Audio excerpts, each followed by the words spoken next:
আজকে আমাদের দুপুরে মেনু হচ্ছে শাক ভাজা রসুন দিয়ে, আর এখানে হচ্ছে পাঙ্গাস মাছের তরকারি। একটু রসুন পেঁয়াজ দিয়ে করেছি মাখা মাখা করে, দেখো। তো তোমার দাদাভাই আসুক, এসে খেয়ে বলো কেমন হয়েছে। তো আমি শাকটা খেয়ে বলছি কেমন হয়েছে। একটু শুকনো লঙ্কা লঙ্কা নেব, শুকনো লঙ্কা দিয়ে ও সেরা লাগে খেতে শাকটা।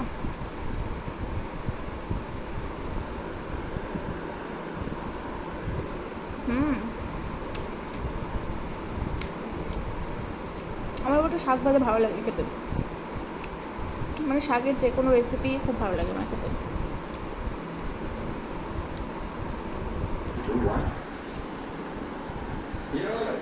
অন করবো ভিডিও। সংখ্যাটা বদলে যায় তাহলে কিন্তু অভিযুক্তকারী নামটা বদলে যাবে।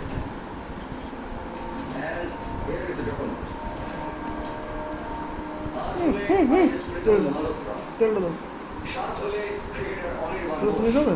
ছয় হলে পাঁচ হলে এমএলএ সুরিমল বোস, চার হলে তো খেয়ে বলো কি তোমার শালির মতন হয়েছে। বাবা, এই মাছ যতবার আমি রান্না করতে যাই ততবার আমার শালির মতো রান্না করবো, শালির মতো রান্না করবো। তোমরা বলো একজনের রান্নাকে আর একজন মানে করতে পারে?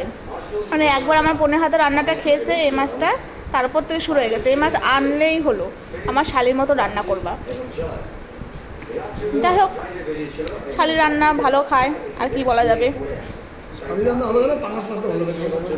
হ্যাঁ, মানে এই পাঙাশ মাছটা আনলেই বলে যে আমার শালির মতো রান্না করো। তো আমার বোন এই মাছটা খুব ভালো রান্না করে, তাই সেরা হয়েছে। যাও খাও, আর কি করা যাবে। তা তোমার শালিকে কিছু বলবে? আচ্ছা ঠিক আছে, ওকে, খাওয়া দাওয়া করি নেই, তারপরে আবার দেখা হবে। আচ্ছা, তা তোমার শালি আসলে এই মাছটা আনবে, তারপর তোমার শালি রান্না করে দেবে তোমাকে। ঠিক আছে, তো আমরা এবার খাওয়া দাওয়া করি, পরে আবার দেখা হচ্ছে।